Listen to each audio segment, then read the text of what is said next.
మేలో 2021 మేలో ఏకంగా అసెంబ్లీలో తీర్మానం చేశాం. ఇది అసెంబ్లీలో తీర్మానం చేసిన మినిట్స్.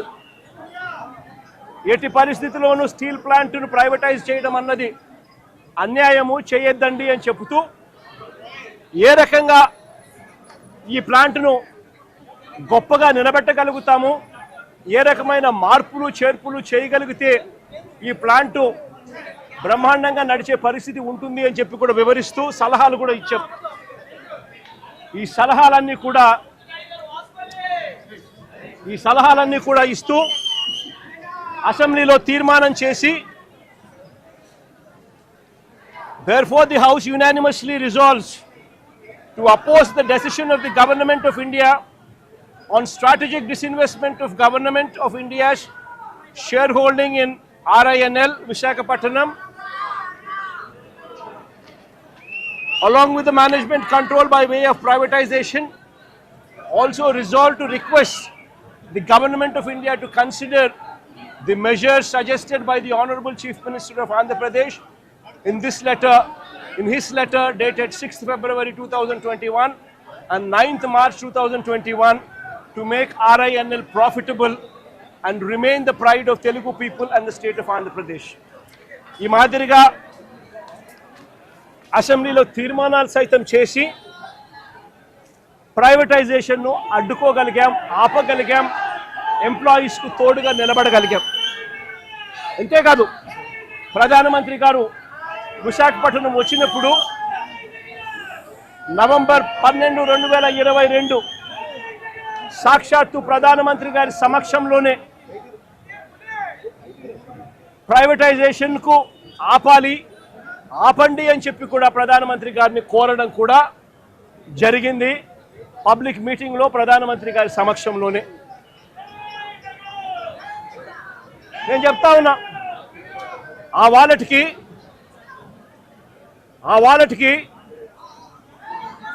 వైఎస్ఆర్ కాంగ్రెస్ పార్టీ అంత గట్టిగా ఎంప్లాయీస్కి తోడుగా ఉన్నది కాబట్టి, అంత గట్టిగా నిలబడింది కాబట్టి ఆ రోజు 28,000 మంది ఉద్యోగస్తులు పనిచేస్తూ ఉన్నారు వైఎస్ఆర్ కాంగ్రెస్ పార్టీ ప్రభుత్వం దిగిపోయే నాటికి.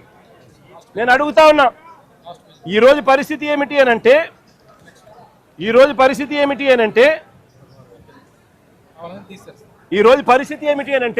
కేవలం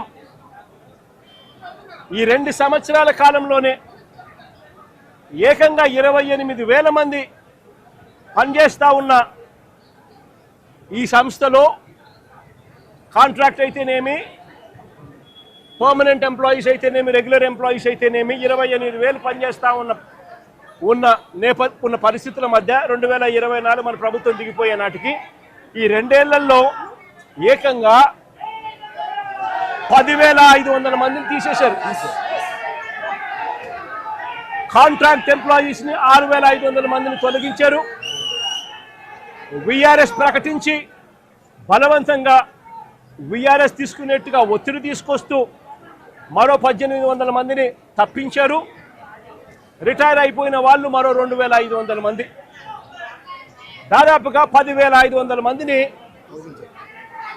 ఈ 2 ఏళ్లలోనే తొలగించడం జరిగింది, తీసేయడం జరిగింది. ఈ రకరకాల కారణాల వల్ల ఈరోజు ఎంప్లాయీ స్ట్రెంత్ కేవలం 16,000 మాత్రమే పడిపోయి ఉన్న పరిస్థితులు.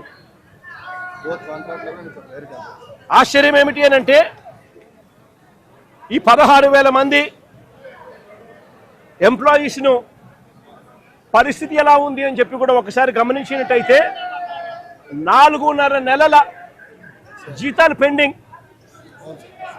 4.5 నెలల జీతాలు పెండింగ్.